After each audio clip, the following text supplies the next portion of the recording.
আমি চ্যালেঞ্জ করে গেলাম এখানে আপনার নবী 4 ঘন্টা থেকে 5 ঘন্টার উপর ঘুমান নাই। আমি চ্যালেঞ্জ করে গেলাম এখানে পৃথিবীর সফল মানুষদের জীবনে আপনি গিয়ে দেখেন যে তারা কয় ঘন্টা ঘুমায়। 8 ঘন্টা ঘুমিয়েছে যারা এই কথা বলতেছে তারা অ্যাবসলিউটলি রং, অ্যাবসলিউটলি রং। 8 ঘন্টা ঘুমাইলে ব্রেন, আপনি যদি ছোটবেলা পুরোটাই ঘুমিয়ে কাটাইলেন, বৃদ্ধবেলা পুরোটা ঘুমাইয়ে কাটাবেন, এরপরে মধ্যখানের বয়সে 3 ভাগের 1 ভাগ ঘুমাইতেছেন, আর বাকি 3 ভাগের 1 ভাগ টয়লেটে এবং অন্য জায়গায় আছে নাকি? দৈনিক যদি 8 ঘন্টা ঘুমান আর বাকি 8 ঘন্টা তো টয়লেটে, রাস্তাঘাটে।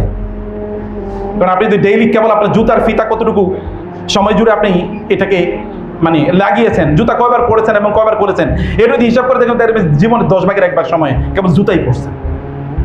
তাহলে বাকি আপনার সময় কই কাজ করার? আপনার সময় কই কাজ করার? এক নাগারে লম্বা সময় ঘুমাতে নাই। ঘুমানোটা কোনো ফিলসফিও না। আপনার নবী তিনি ঘুমাতে গিয়েছেন, সেটা আমি যদি আরবের এখনকার সময়ের কথা বলি, এটা 9টা 9:30। তিনি যখন ঘুম থেকে উঠেন তখন এটা 1টা, এটা হার্ডলি 2টা, এরপরে কখনোই না। তাহলে ইন বিটুইন কতটুকু সময় বলেন তো? দুপুরবেলা তিনি সেটা কখনো 12টার আগে, কখনো 1টা বা 2টার পরে, তিনি সেখানে 30-40 মিনিটের কাইলুলা করতেন, ব্যাস। তার চেয়ে বেশি কাজ আপনি করতে পারেন, গোটা মানুষ জাতি একত্রিত হলেও তো তার সমান কাজ করতে পারবে না। কিন্তু কিভাবে করেছেন? ফিজিক্যালি স্ট্রং থাকা is very important. Physically strong থাকার জন্য অনেক লম্বা সময় ঘুমানোর প্রয়োজন নেই, অনেক বেশি খেতেও নেই।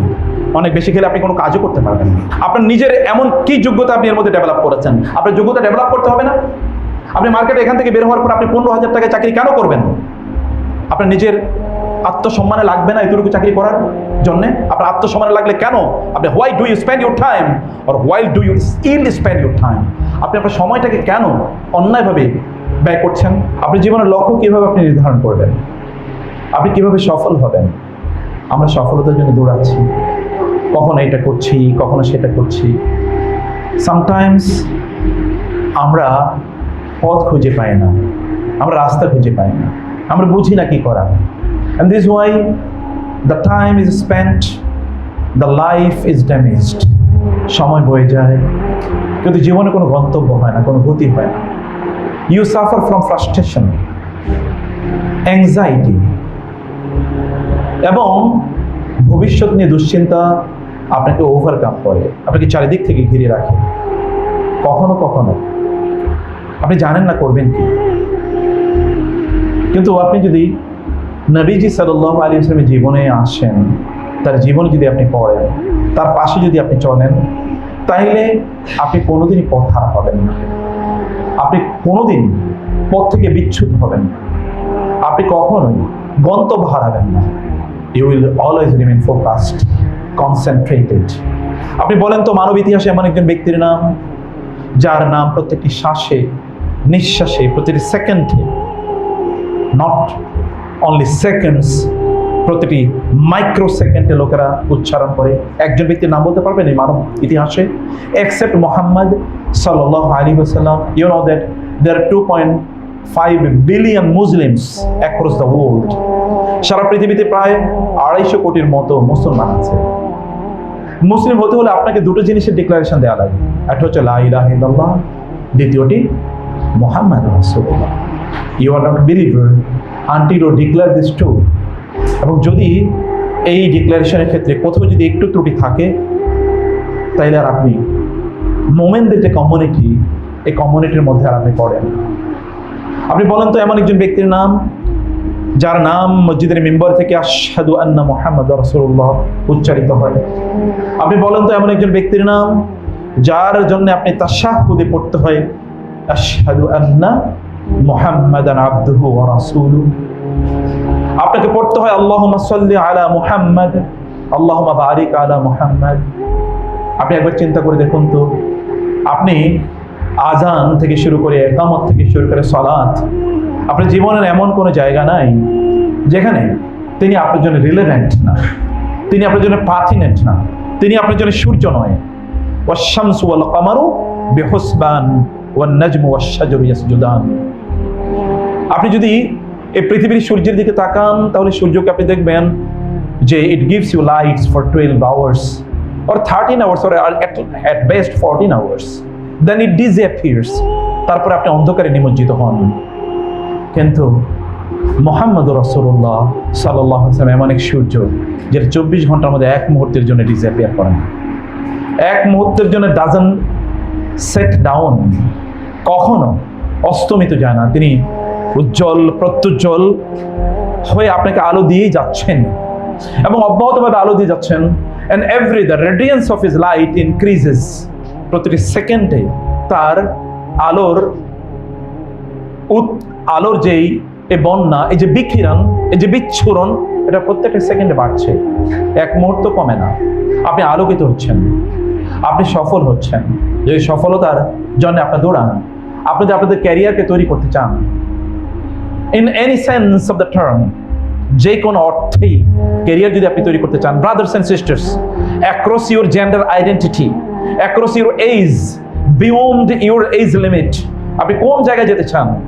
আপনি what is your role in the society, what is the capacity you are working in, আপনি কোন ক্যাপাসিটিতে কাজ করেন? You are a student, you are a young man, you are an old aged person, আপনি একজন প্রফেসর, আপনি একজন lecture, আপনি একজন worker, what is your capacity? You are a pure man, you are a rich man, you are a businessman, you are a military commander in the battlefield, আপনি যুদ্ধের ময়দানে একজন সৈনিক, একজন সেনাপতি, you are a friend, you are a foe, আপনি একজন বন্ধু অথবা আপনি একজন শত্রু। what capacity you are working in, আপনি কোন ক্যাপাসিটিতে কাজ করবেন যেখানে তিনি he doesn't shade his light upon you, তিনি আপনাকে আলো দেন না, এমন একটা জায়গা বলেন তো। ফাদার হিসেবে আপনি তাকে কেবল আদর্শ হিসেবে নিতে হবে, আর কাউকে আপনি আদর্শ হিসেবে নিতে পারেন না। আপনি যদি প্রেসিডেন্ট হতে চান, আপনি যদি লিডার হতে চান, আপনি যদি এমপ্লয়ি হতে চান, তাহলে আপনি তাকে ছাড়া কাউকে খুঁজে পাবেন না। আপনি পৃথিবীর শ্রেষ্ঠতম মানুষদের কেবল একটা এরিয়া অফ লাইফে আপনি তাকে আদর্শ হিসেবে গ্রহণ করতে পারেন। হতে পারে তিনি তার ফ্যামিলিতে আদর্শ, হতে পারে তিনি তার রাষ্ট্রে আদর্শ, হতে পারে তিনি কেবল বক্তব্যে আদর্শ, হতে পারে তিনি যুদ্ধের ময়দানে আলেকজান্ডার দ্য গ্রেটের মতো আদর্শ, অথবা গ্রেট ভিক্টোরিয়াস, তিনি অনেক বড় বিজেতা, এরকম কোনো নেতা, অথবা কোনো পলিটিশিয়ান, অথবা তিনি বিজনেসম্যান, এরকম কোনো একটা, অথবা তিনি সায়েন্টিস্ট, অথবা তিনি ফিলোসফার, অথবা তিনি পয়েট, অথবা তিনি একজন নোবেল লরিয়েট। কোন একটা জায়গায় আপনি কেবল একটা জায়গায় একজনকে আদর্শ হিসেবে নিতে পারেন। বাট মুহাম্মদ সাল্লাল্লাহু আলাইহি ওয়াসাল্লাম is the only man who is your real hero in all aspects of your life. আপনার জীবনে এমন কোনো সময় নাই, এমন কোনো অঙ্গন নাই। আপনি যদি বলেন আপনার এইজ, আপনি একজন শিশু, তাহলে তিনি আপনার জন্য আদর্শ। যদি আপনি বলেন আপনি একজন কিশোর, তিনি আপনার জন্য আদর্শ। যদি আপনি বলেন আপনি একজন ইয়াং ম্যান, তিনি আপনার জন্য আদর্শ। আপনি ইউনিভার্সিটিতে পড়েন, তিনি আপনার জন্য মোস্ট পার্টিনেন্ট আদর্শ। যদি হন আপনি একজন কৃষক, তাহলে তিনি আপনার জন্য আদর্শ। আপনি যদি পার্টনারশিপ ব্যবসা করেন, তাহলে তিনি আপনার জন্য আদর্শ। আপনি হাজব্যান্ড হতে চান, তিনি আপনার জন্য আদর্শ। আপনি ফাদার হতে চান, তিনি আপনার জন্য আদর্শ। আপনি নানা হতে চান, দাদা হতে চান, তিনি আপনার জন্য আদর্শ। বৃদ্ধদের জন্য তিনি আদর্শ, জীবনে তিনি আদর্শ, এমনকি মৃত্যুর সময় কি করতে হবে তাও তিনি আদর্শ। কিভাবে আপনি সমাজে নেতা হতে চান, তাহলে তাকে ছাড়া আপনি কাউকে খুঁজেই পাবেন না, আপনি কাউকে খুঁজে পাবেন না তাকে ছাড়া। মানুষের কথা কিভাবে শুনতে হয়, আপনি তার কাছে যাবেন, গিয়ে দেখেন মানুষের how to become a good listener. You can become a good speaker and you have many examples in front of you. আপনি এই পৃথিবীতে বহু লোক পাবেন যারা সুন্দর করে কথা বলতে জানে, কিন্তু সুন্দর লিসেনার, খুব ভালো করে শুনে, আপনি তাকে ছাড়া খুঁজে পাবেন। I challenge you in front of this podium. I challenge you and you Google it. আপনি জিজ্ঞেস করেন গুগলকে এই পৃথিবীর সবচেয়ে ভালো লিসেনারকে, আপনি দেখেন তো একজন ভালো লিসেনারের কি কি বৈশিষ্ট্য আছে। আপনি দেখবেন যে তাকে ছাড়া আপনি খুঁজে পাবেন না। যখন তিনি কথা বলেন, যখন কেউ কথা বলেন, তখন তিনি মনোযোগ দিয়ে শোনেন। যখন কেউ তার সাথে সাক্ষাৎ করতে আসেন, তখন তিনি তার সাথে মুসাফা করেন। যখন কেউ তার সাথে মুসাফা করেন, তখন ওই ব্যক্তি হাত ছাড়ানোর আগে তিনি তার হাত ছাড়েন। তিনি তার ত্রস্ততা দেখান না যে ঠিক আছে আমি গেলাম, না, যতক্ষণ পর্যন্ত তিনি ওই যিনি তার সাথে সাক্ষাৎ করতে এসেছেন অথবা তিনি সাক্ষাৎ করতে গিয়েছেন, তিনি যতক্ষণ পর্যন্ত হাতটা না ছেড়ে দেন, ততক্ষণ পর্যন্ত তিনি হাত ছাড়েন না। যতক্ষণ পর্যন্ত স্পিকার কথায় স্টপ না করেন, ততক্ষণ পর্যন্ত সেখান থেকে তিনি তার চেহারা ফেরান না। যখন তিনি কথা বলেন, যাকে উদ্দেশ্য করে কথা বলেন, তার দিকে তিনি তাকিয়ে থাকেন। ধনী হিসাবে যদি আপনি কাউকে আদর্শ হিসেবে পেতে চান, তাহলে you don't have any other perfect role model accept him. যদি একজন গরিব মানুষ, যার ঘরে 3 মাস পর্যন্ত রান্না হয় না, তাহলে he is the only example. যদি একজন ধৈর্যশীল মানুষের কথা বলেন, তাহলে he is the only example. যদি আপনি বিশাল পাওয়ারফুল একজন মানুষ, কিন্তু being the most powerful in the society, despite being the most powerful in the society, how to remain obedient, modest, আপনি খুবই প্রভাবশালী ক্ষমতাশালী হত সত্ত্বেও কিভাবে বিনয়ী হতে হয়, কম্প্যাশনেট কিভাবে হতে হয়, একজন মানুষ বিরক্ত করার পরেও তার উপরে তার সাথে কিভাবে ডিল করতে হয়, আপনি তাকে ছাড়া কাউকেই খুঁজে পাবেন না আদর্শ হিসেবে। মাইকেল এইচ হার্টের নাম আপনারা শুনেছেন না? গুগল ইট, দেখেন তো মাইকেল এইচ হার্ট কি বলেছে। খ্রিস্টান, এই পৃথিবীর অন্যতম প্রধান ইনফ্লুয়েন্সিয়াল একজন লেখক। তিনি Muhammad, the most influential 100 man in history, এই পৃথিবীর 100 প্রভাবশালী মানুষের গল্প যখন তিনি বলেছেন, গল্প বলতে গিয়ে তিনি বলেছেন মুহাম্মদ সাল্লাল্লাহু আলাইহি ওয়াসাল্লামকে তিনি বলেছেন এই পৃথিবীর সবচেয়ে প্রভাবশালী মানুষের নাম হলো মুহাম্মদ রাসূলুল্লাহ সাল্লাল্লাহু আলাইহি ওয়াসাল্লাম। এবং তিনি বলেছেন মাই র্যাঙ্কিং অফ মুহাম্মদ। গুগলকে জিজ্ঞেস করেন, দেখেন না গুগল কি বলেছে, বলেন what is the opinion of Michael H heart about Muhammad সাল্লাল্লাহু আলাইহি ওয়াসাল্লাম। এখনই করে দেখেন কি বলেছে, দেখেন বলেছেন যে my ranking of Muhammad to lead the list of the most influential people on earth. এই পৃথিবীর সবচেয়ে প্রভাবশালী মানুষের মধ্যে আমি মুহাম্মদ সাল্লাল্লাহু আলাইহি ওয়াসাল্লামকে সবচেয়ে প্রভাবশালী বলে উল্লেখ করেছি, এখানে লিখেছি। এটা হতে পারে আমার বহু বন্ধু এবং রিডার তারা এটা কোয়েশ্চেন করতে পারে, কেউ কেউ তার চোখ তুলতে পারে, আপনি এটা কি বলছেন, কিন্তু আমি পজিশনে বলছি এই পৃথিবীর সকল কনসিডারেশনে দুনিয়ার কনসিডারেশন এবং দিনের কনসিডারেশন, এই দুই কনসিডারেশনে তার প্যারালাল এই পৃথিবীতে কেউ নাই। This is acknowledged by Michael H Hart and the people like Michael H Hart, তার মতো আর কেউ নাই। ঐতিহাসিক লামার্কিন বলেছেন যদি smallness of means, nobleness of objectives and astounding results are the three criteria of the genius of the world, then who can compare with Muhammad sallallahu alaihi wasallam? লামার্কিন বলেছে যদি মানব জাতির মধ্যে শ্রেষ্ঠত্বের মাপকাঠি যদি তিনটা হয়, যে তার উপায় অবলম্বন খুবই কম, তার সামনে খুব বেশি কিছু নাই, কিন্তু তার অবজেক্টিভ অনেক উঁচু এবং তিনি এমন রেজাল্ট পেয়েছেন যেটা মিরাকুলাস, যেটা ইনকম্পারেবল, তাহলে মুহাম্মদ সাল্লাল্লাহু আলাইহি ওয়াসাল্লামের মতো কে আছে পৃথিবীতে? কে আছে? গান্ধী কথা বলেছে, আমি চিন্তা করছিলাম যে এই পৃথিবীতে সবচেয়ে বেশি মানে ইনফ্লুয়েন্স মানুষের উপর কে রেখেছে। আমি তখন দেখেছি মুহাম্মদ সাল্লাল্লাহু আলাইহি ওয়াসাল্লামের কাছাকাছি কেউ আসতে পারে না, অসম্ভব। মাইকেল এইচ হার্ট দ্বিতীয়ত যার নাম বলেছেন তিনি হচ্ছেন আইজ্যাক নিউটন। এবং you make a comparison between Isaac Newton and Michael এবং মুহাম্মদ সাল্লাল্লাহু আলাইহি ওয়াসাল্লাম। আইজ্যাক নিউটন কেবল একটা জায়গায় ইনফ্লুয়েন্স রেখেছেন, তা হলো সায়েন্সের জায়গায়, তাও সায়েন্সের একটা পার্টিকুলার জায়গা, তা হলো ফিজিক্স। আর আপনি বলেন মুহাম্মদ রাসূলুল্লাহ সাল্লাল্লাহু আলাইহি ওয়াসাল্লাম এর কথা একবার চিন্তা করে দেখেন, সায়েন্সের পার্টিকুলার একটা ফিল্ড এ কেবল তিনি কাজ করেছেন, এর বাইরে কোনো কিছু না, তিনি সেকেন্ড। আর আরেকজন হচ্ছেন, একজন ক্লাসে 100 পেয়ে ফার্স্ট হয়েছেন, আরেকজন 1 পেয়ে সেকেন্ড হয়েছেন। আরেকজন পেয়েছেন 100-র মধ্যে 1, তিনি সেকেন্ড হয়েছেন। আরেকজন 100 পেয়ে 100-র মধ্যে 100 পেয়েছেন, তিনি ফার্স্ট হয়েছেন। I know that no comparison is possible between these two, but still if we can make any comparison according to our human limitation, এর বাইরে কিছুই বলার কোনো অবস্থা নাই। বন্ধুরা, আমার ডান পাশে আমার বোনেরা আছেন এবং আপনার সামনে আছেন। আমি আপনাদেরকে 3টি জিনিস আজকে দৃষ্টি আকর্ষণ করবো। I don't know that how much I will be allowed to speak. প্রথমত হচ্ছে আপনারা যারা এখানে পড়াশোনা করতে এসেছেন, আপনাদের আসলে করণীয়, আপনারা আসলে করতে চান,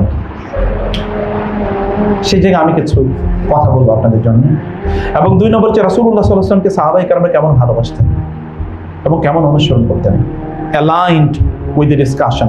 আমি সেখান থেকে একটু নিয়ে আসতে চাই। আপনাদের যে বয়স, এই বয়সে আপনাদের আদর্শ মুহাম্মদ রাসূলুল্লাহ সাল্লাল্লাহু আলাইহি ওয়াসাল্লাম, এখনো তিনি নবুয়ত প্রাপ্ত হন নাই, আপনাদের বয়সে তিনি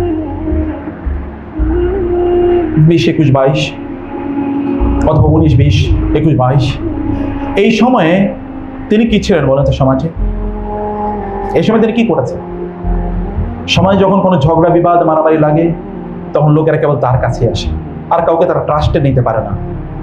কারো অ্যাকিউমেন, কারো ইন্টেলিজেন্স, কারো ইন্টেলেক্ট, কারো কনফ্লিক্ট রেজলিউশন এর উইজডম এটা তার কাছেও যায় না, কেউ তার প্যারালন না, কেবল তার কাছে আসে। হাজা মুহাম্মাদুন আল আমির রাদিনা বিকদাইহি, this is Muhammad, if his name is proposed then everyone agrees, যে তার নাম উচ্চারণ করা হয়, যে তিনি সমস্যার, দ্য ক্রাইসিস ইজ দেয়ার, সমস্যা এখানে তৈরি হয়েছে, সমাধান কি? তার কাছে লোকেরা আসতে হয়। আমাদের ইয়াং জেনারেশন, আপনি যারা ইউনিভার্সিটিতে আছেন, আপনারা বলেন তো, আপনার part of crisis or part of problem নাকি পার্ট অফ সলিউশন? বলতে পারেন? আপনার কি প্রবলেমের পার্ট নাকি সলিউশনের পার্ট? অনেকে বলবেন না, আমি জানি, I know for certain most of us are part of problem, আমরা প্রবলেম তৈরি করি, সলিউশন বুঝি না। কোথাও গেলে আগে মারামারি করি, কারণ আমার শরীরে শক্তি আছে। বাসে উঠলেও মারামারি করি, রিক্সা ড্রাইভারের মারি, তাই না? বাসের কন্ডাক্টরের মারি। কোনো বাস কেন আমার সাথে ডিস্টার্ব করলো, ওই এলাকার বাস সব ভাঙচুর করে দিই, ওইখানে গিয়ে আগুন লাগাই, ওইখানে মারামারি করি, কথা হলে কাজ বর্জন করি, অথবা কি মিছিল মিটিং ইত্যাদি। এগুলো বাইরে আমাদের কোনো কিছু নাই। How to resolve any problem, any crisis, any conflict. আপনি জানেন বিজনেসে কনফ্লিক্ট রেজলিউশন এরকম কোর্স পড়ানো হয়। তো কনফ্লিক্ট কিভাবে, সমস্যা কিভাবে সমাধান করবেন, আপনি তার কাছে আসেন। দেখুন না, আপনারা জানেন যে আপনারা জানেন আপনাদের করণীয় কি। আপনার মুহাম্মদকে আপনাদের আদর্শ হিসেবে গ্রহণ করেন সাল্লাল্লাহু আলাইহি ওয়াসাল্লাম। আপনার human capital, social capital, moral capital এটা তৈরি করেন না। আপনি একজন মুহাম্মদের মতো হন না সাল্লাল্লাহু আলাইহি ওয়াসাল্লাম। এই বয়সে তার মধ্যে দুটো জিনিস ছিল, লোকেরা তাকে বলতো পরম বিশ্বস্ত, পরম সত্যবাদী। আপনি বলেন তো, আপনি পরম বিশ্বস্ত হন, পরম সত্যবাদী হন। আপনি পরম বিশ্বস্ত হন, লোকেরা বলুক যে মিস্টার অমুক অথবা মোহাম্মদ অমুক অথবা অমুক, খালেদ, ওমর, উসামা, জায়েদ, আব্দুল্লাহ, আব্দুর রহমান কখনো মিথ্যা কথা বলে না, কখনো মিথ্যা কথা বলে না। হতে পারে তার জীবন শেষ হয়ে যেতে, কোনোদিন মিথ্যা কথা বলে না। Can you take this challenge? আপনি এটা বোধ করতে পারেন এবং আপনি just commit it, promise it, যে আপনি জীবনের বাইরে এটা কোনোদিন মিথ্যা কথা বলবেন না। And you see that it will establish you in the society, you will become famous. আর কোনো কিছু লাগবে না। আপনি সেলিব্রিটি হতে চান, আপনি কেবল এটা প্র্যাকটিস করুন না কেন। সেলিব্রিটি হতে চান, আপনি সেলিব্রিটি হতে চান, আপনার নিজের ইনভেস্টমেন্টটা কি, আপনি করছেন কি? আপনার নিজেকে উন্নয়নের জন্য আপনি কি করছেন? আপনার নিজের ডেভেলপমেন্টের জন্য আপনি করছেন কি? আপনার ফোকাস কি, আপনার গোল কি? দেখেন তো ছোটবেলা থেকে তার মধ্যে জাস্টিস ছিল কিনা, ছোটবেলা থেকে তাকে আল আমিন বলতো কিনা। তিনি যখন তার মায়ের দুধ, অর্থাৎ তার দুধ মায়ের দুধ যখন তিনি খান, তার বয়সের একই বয়সে, তখন তার বয়স দেড় বছর, এরকম একটা অবস্থায় তার দুধ মায়ের দুধ তিনি একটা খান, আরেকটা খান না, কারণ একই বয়সে একটা ছোট ভাই আছে তার। হোয়াটস অফ জাস্টিস ইট ইজ? এটা কিভাবে সম্ভব? আপনি বলবেন আমি ছোট মানুষ, আমি কিভাবে জানবো? কিন্তু এখন তো আপনি গ্রোন আপ, এখন তো আপনি গ্রোন আপ, এবং তার আশপাশে যারা ছিল, আপনি তার আশপাশে আসলে আপনি মিরাকল দেখবেন, আপনি মুজজা দেখবেন। কিভাবে মুজজা দেখবেন? ছোটবেলা থেকে তিনি যে তার নিজকে আল আমিন হিসেবে প্রতিষ্ঠিত করেছেন, এই তার নিজের মধ্যে তার ইনভেস্টমেন্ট, এই ইনভেস্টমেন্টটা তাকে কিভাবে কাজ করেছে। তার সাথীরা যারা তার আশেপাশে ছিল, এই সাথীরা কি করতে জানেন? সাথীরা যখন একসাথে খেতে বসতো, তখন তার চোখ বন্ধ করে খেত। ভালো করে শোনেন, আপনি কি শুনতে পাচ্ছেন আমার কথা? যখন সাথীরা তার সাথে খেতে বসতো, তার সাথে না, তার সাথীরা, যখন তার সাথীরা মানে তার সাহাবীরা তার কাছ থেকে এই শিক্ষা পেয়ে, আদর্শ পেয়ে, এই আমানতদারিতা পেয়ে যখন তার খেতে বসতো একসাথে, তখন তার চোখ বন্ধ করে খেত। কেন খেত চোখ বন্ধ করে জানেন? কেউ বলতে পারেন কেন চোখ বন্ধ করে খেতেন তারা? কারণ যদি আপনি চোখ খুলে খান, তাহলে আপনি যদি সবচেয়ে বড় মাংসের পিসটার মধ্যে হাত দিয়ে দেন, আপনি যদি সবচেয়ে বড় মাছের পিসটা হাত দিয়ে দেন, এই জন্য তারা চোখ বন্ধ করে খেতেন, যেন কোনোভাবে তার বন্ধু যেন ডিপ্রাইভ না হয়, যেন ভালো পিসটার উপর আপনার হাত না পড়ে যায়, যেন অন্য যেন বঞ্চিত না হয়। সাবকনসিয়াসলি যেন কোনো অন্যকে বলতে, কিভাবে এরকম মানুষ তৈরি হয়? আমরা তো আরেকজনের পকেটের টাকা আমার নিজের পকেটের টাকা মনে করি। আমরা যখন খেতে বসি তখন আমরা কাড়াকাড়ি করে খাই, আরেকজনের টাকা বেশি খেয়ে ফেলি আমরা। তারা চিন্তা করতেন আরেকজন হাত দেওয়ার আগে যেন তার হাতটা সেখানে না পড়ে, আবার তিনি যেন একটু বেশি না খেয়ে ফেলেন। এই মানসিকতা কি এমনি তৈরি হচ্ছে? কারণ তাকে তারা দেখেছেন যে তিনি কেমন। আপনি যখন সত্যবাদী হন, তখন আপনি অন্যকে ইনফ্লুয়েন্স করতে পারেন।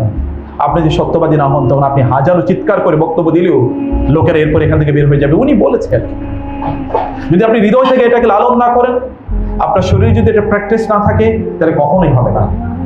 আল আমিন, তাকে লোকেরা সত্যবাদী বলতে বলে। বলেন আপনার নাম কি? আপনাকে লোকেরা কি বলে জানে? বলুন তো, আপনাকে লোকেরা কি বলে জানে? আপনার বন্ধুদের সামনে, আপনার বন্ধুদের কাছে আপনার নাম কি? Mister terrorist, mister disturbance, mister liar, নাকি মিস্টার ট্রাস্টওয়ার্দি? আপনার বন্ধুদের মাঝে আপনার পরিচিতি কি বলেন? আপনার ক্লাসের যে সকল ফিমেল স্টুডেন্টরা আছেন, ফিমেল ফ্রেন্ডরা আছেন যারা, আপনার ব্যাপারে তাদের মত কি বলেন?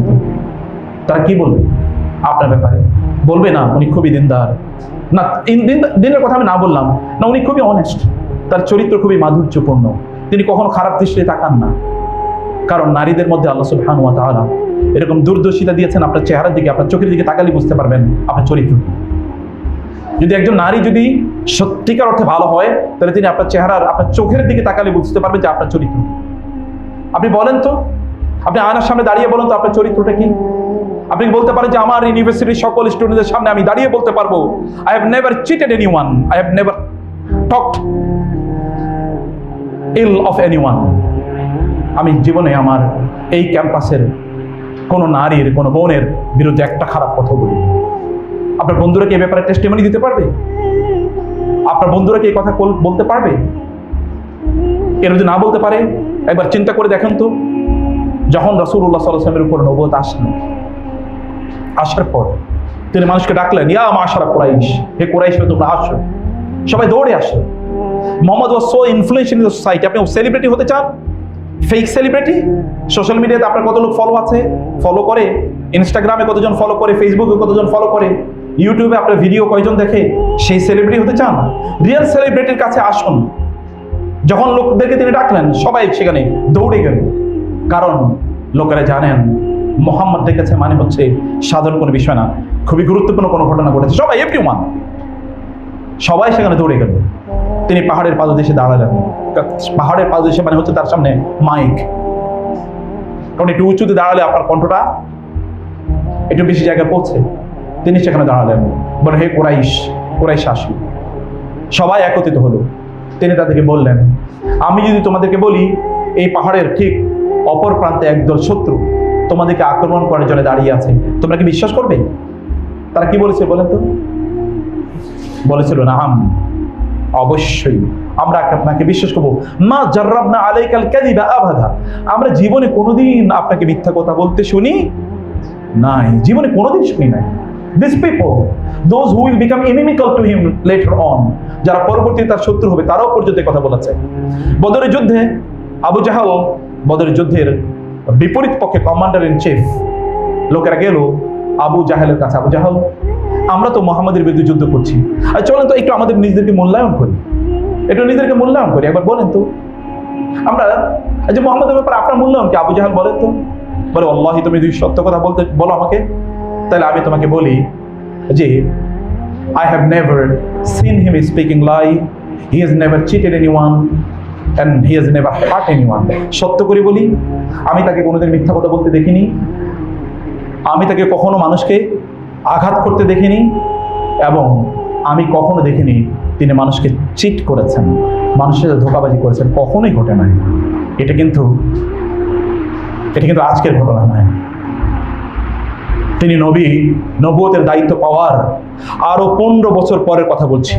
15 বছর পর্যন্ত শত্রুতা করার পরেও একজন মানুষ কিভাবে এত ক্যান্ডিডলি এখন নলেজ করেন অ্যাবাউট হিজ ট্রুথফুলনেস, তার সততার ব্যাপারে, আপনার সততার ব্যাপারে, আপনার মোরাল ক্যাপিটাল, আপনি কি নিয়ে সামনে এগোতে চান, আপনার জীবনের লক্ষ্য এবং উদ্দেশ্য কি, আপনি মানুষের মাঝে ইনফ্লুয়েন্সিয়াল হতে চান, কিভাবে আপনি ইনফ্লুয়েন্সিয়াল হবেন, আপনি সমাজে ইম্প্যাক্ট করতে চান, কিভাবে আপনি ইম্প্যাক্ট করবেন। ইম্প্যাক্ট করার জন্য তো আপনাকে নিশ্চয়ই এমন কিছু ক্যারেক্টার ডেভেলপ করতে হবে, এমন কিছু চরিত্র ডেভেলপ, এমন কিছু স্কিল কমপক্ষে যদি আমি বলি, এমন কিছু সফট স্কিল আপনার মধ্যে তৈরি করা দরকার, যেগুলো আপনার জন্য রিয়েল ক্যাপিটাল। আপনি বলেন তো, যখন তিনি তার খাদিজাতুল কুবরা মাত্র, এখনো তিনি তাকে বিয়ে করেন না, তার বয়স তখন 23 বা 24। খাদিজাতুল কুবরা এর বিজনেস লিডার হিসেবে যখন তিনি যান, বিজনেস পার্টনার হিসেবে অথবা বিজনেস ম্যানেজার হিসেবে যখন তিনি সিরিয়াতে যান, সেখানে তিনি বিজনেস করে আসেন।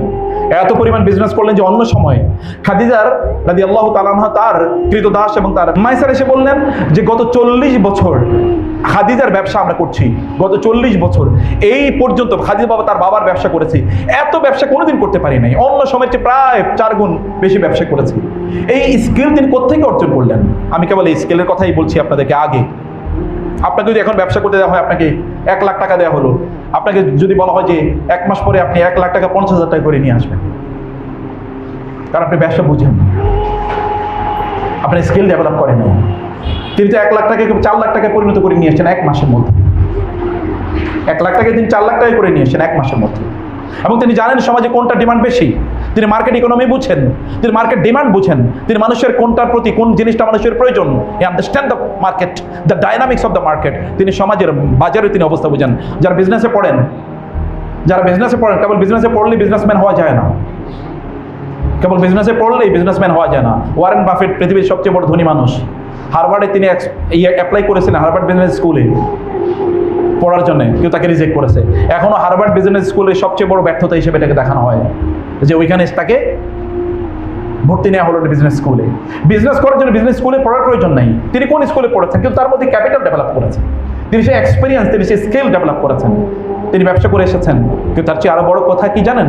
যার তিনি ব্যবসা করেছেন তার মধ্যে মারিং এবং কাটিং এর কোনো চিন্তা চেতনা ছিল না, ইন্টিগ্রিটি, অনেস্টি, সততা।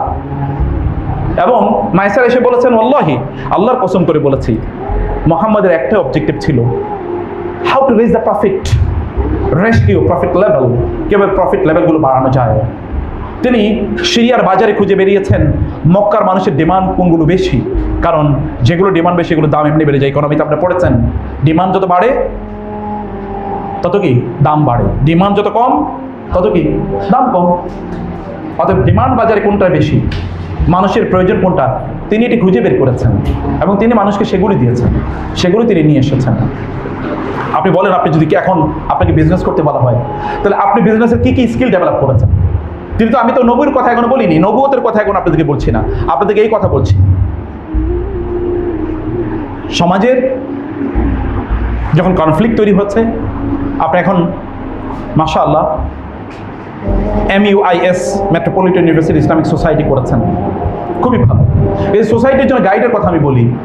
যখন তার বয়স 13 বা 14 বা 15, এই সময় তিনি মক্কার যুবকদেরকে নিয়ে তিনি বসলেন, বিকজ মক্কা একটা যুদ্ধ তৈরি হয়েছে, আননেসেসারি, এটা অপ্রয়োজন, আনওয়ান্টেড, আনএক্সপেক্টেড, এরকম যুদ্ধ এখানে হওয়ার কথা ছিল না।